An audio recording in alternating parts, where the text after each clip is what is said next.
Greetings and welcome back to room 303 and our talks with Walt, as we are calling our readings to the deathbed edition of Walt Whitman's Leaves of Grass. We turn now to poem number 3 of the Memories of President Lincoln section, Hushed Be the Camps Today. Now, we're moving obviously to the end and the last two poems of the Memories of President Lincoln, and it is true that these last two poems are lesser known. I want to make the argument, though, that they're, I think, very important in their own right, and I'm going to try and make this argument with now this poem and then the one to follow. For example, this was the very first attempt by Whitman to actually write about the death of Lincoln. So I find that in and of itself, in the immediacy of the poem, in and of itself, quite compelling. The great historian of Whitman, David Reynolds, in fact, argues that Sherman's troops were coming back from Georgia and they were really, really loud and boisterous.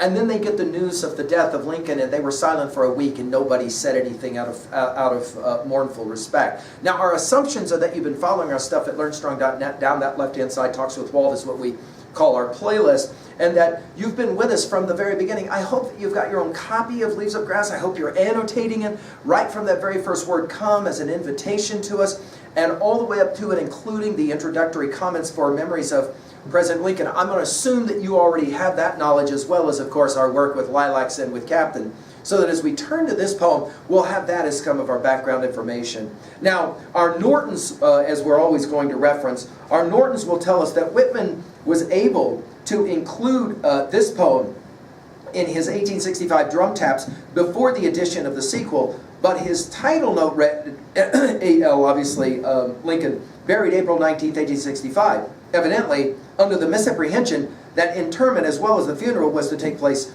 in Washington. In the 1871-76 editions, he corrected the note to the present reading and also made a number of changes in the final stanza. And of course, we saw this designator of giving dates in parentheses in drum taps, and we'll see it here as well. By the way, you'll maybe remember that the word hushed gets used in Mother and Babe. The line went, sleeping mother and babe hushed.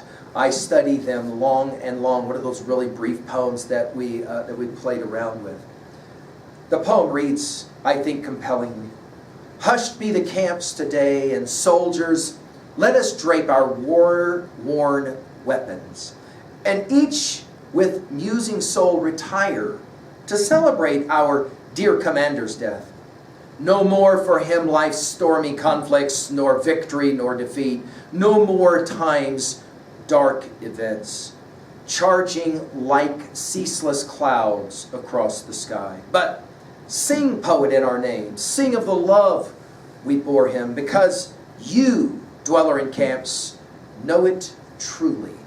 As they involve the coffin there, sing as they close the doors of earth upon him, one verse for the heavy hearts of soldiers.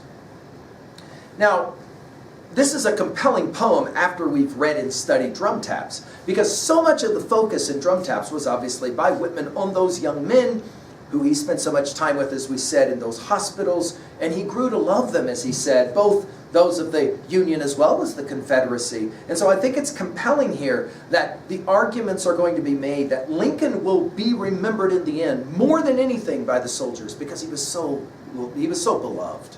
Notice we'll begin now with the word hushed. I think it's significant, the way that Whitman uses the idea of silence and stillness in Leaves of Grass. I think it's quite a remarkable thing that in set of lines after set of lines, poems after poems, songs after songs, chants after chants, that we're reminded of what Mozart said about music, that the real music is not in the notes, but in the silence between the notes, the space between the notes. And I think there is such a compelling use of that idea here in this poem. Notice he'll begin by saying, hushed be the camps, and then notice the way he spells today with a hyphen. It's as if everything is going to kind of calm. And soldiers, which of course that'll be the last word of this poem. And soldiers, notice it's not you, it's us. Let us drape our, and of course this use of the word drape we saw in Song of Myself 26, as well as of course in Lilac 6, we commented on it then. Drape our war-worn weapons. It is, and you probably heard it even when I read it, you have to slow down to read those three words that all begin with the W. I think Whitman is intentionally challenging the reader to slow down. to be hushed, to accept. I mean, there's that famous line from the Bible that Whitman's readers would know intuitively, be still and know that I am God. That idea of, from the book of Psalms, that idea of the need for some solitude, to all the craziness, all the chaos, let's calm for a moment. And then he continues, and each, obviously talking to soldiers, with musing soul, retire to celebrate. Now, again, it's so remarkable that we're going to go from the, again, I've called this a sustained theodicy. That is to say, why did terrible things have to happen, like, for example, the war? And here it will be. I want all of us to sit down and to muse, to think. Of course, retire to celebrate. Celebrate, wait, Lincoln is gone. And then he'll say it, our dear commander's death. We're back to dear father of captain. Only notice here it's commander, because obviously Lincoln was the commander-in-chief. And then no more. Now, this is significant. What is it that Lincoln no longer has to deal with? Again, part of the theodicy. No more for him, we saw this obviously in Lilacs, no more for him life's stormy conflicts, that is to say, oh captain, my captain, and coming in from the storm. Nor victory, nor defeat. Whitman's audience would probably remember that the opening lines of Macbeth, a play that many would know. When shall we three meet again in thunder, lightning, or in rain? When the hurly-burly's done, when the battle's lost and won. And that is to say, the paradoxical nature of Macbeth. We commented on it at learnstrong.net in our study of Macbeth. But here, notice, we're playing the same game. Whitman no longer has to worry about victory, no longer has to worry about defeat. And of course, with the victory of the Union, there was the defeat of the Confederacy, something that obviously plagued Lincoln, troubled him, right? A house divided against itself can't stand. Notice the dash here, and then notice no more times dark events. The use of darkness, the use of night, we commented on it in our study of Lilacs. Notice he'll continue though, no more times dark events, charging, and then he uses a very interesting simile, like ceaseless clouds across the sky. Hear all those S sounds. In other words, like lightning. The argument he's going to make is that Lincoln lived his presidency, the commander lived his presidency out, constantly worrying. And of course, we've seen those terrible pictures of how he aged so much. We're then going to get to the word sing now 3 times. But from musings now we'll go to singing.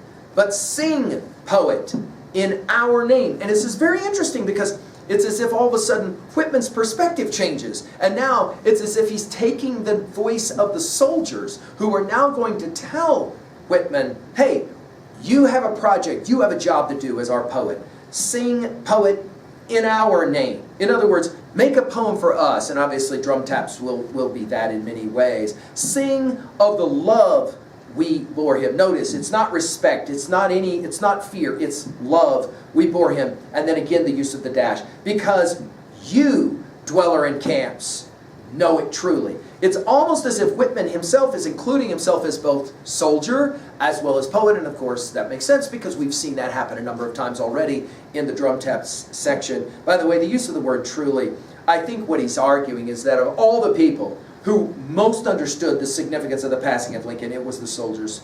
So many, of course, dying. And he finishes now with the word as.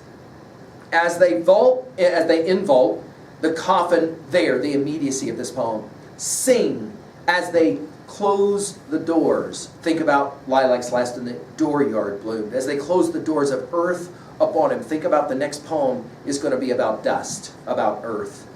One verse, again the use of the dash, I think to slow the reading down, to give us that sense of stillness. One verse for the heavy hearts of soldiers. And of course, this idea of just one song. Obviously we have far more than that. We have 4 songs in memories of President Lincoln. But notice here it's one verse for, and then obviously it's the heavy hearts. It's the necessity of the weight of what it means to have lost Lincoln. And I think there's a real sense of that kind of recognizing the dread that is, oh man, how are we going to live now after we've lost our commander? And obviously there are soldiers who kind of understand that the significance of that. At 2A, I think the message here is that Lincoln was not just revered, he was loved. And it takes us back to Machiavelli's Prince, it's better to be feared than to be loved. And it's almost as if Whitman wants to make the argument to Machiavelli, you only say that because you didn't know Lincoln. What an amazing commander he was, as he's called here. I think as well that the poet sings for the most lowly. I think that's the whole point. I think Whitman wants to identify with soldiers and say, I have your back. I will sing the poem. I will speak the words for you. And I think this is what made Whitman so beloved after the war. At 2b, I love the repetition here of the word sing. I love the way in which he uses the language to slow us down. Again, notice that war-worn weapons. And the idea of worn and being worn. And of course, Whitman's face was worn out by the end of this, as was Lincoln's, right? And of course, Whitman's health as well. At 3a and the comparisons here that we could make, I think it's significant. I'm going to mention again the work of Carl Sandburg in his classic 6-volume set of biography of Lincoln. And I'll mention that in our next lecture. But here, I just want to ask you to compare the language here, so immediate, written so close after the death of Lincoln, to Lilacs and to Captain. How do you see the tone here different? Notice that we have talking about singing, but no actual real singing. I mean, this is not really the verse. It's almost as if the verse that's coming will be Lilacs, and of course, "Oh Captain, my Captain." Finding in 3b to own a poem like this, what was a time in your life when someone else spoke the words of grieving for you, and you welcomed that? And to what degree do you find this a compelling representation of what it means to be hushed? Thank you.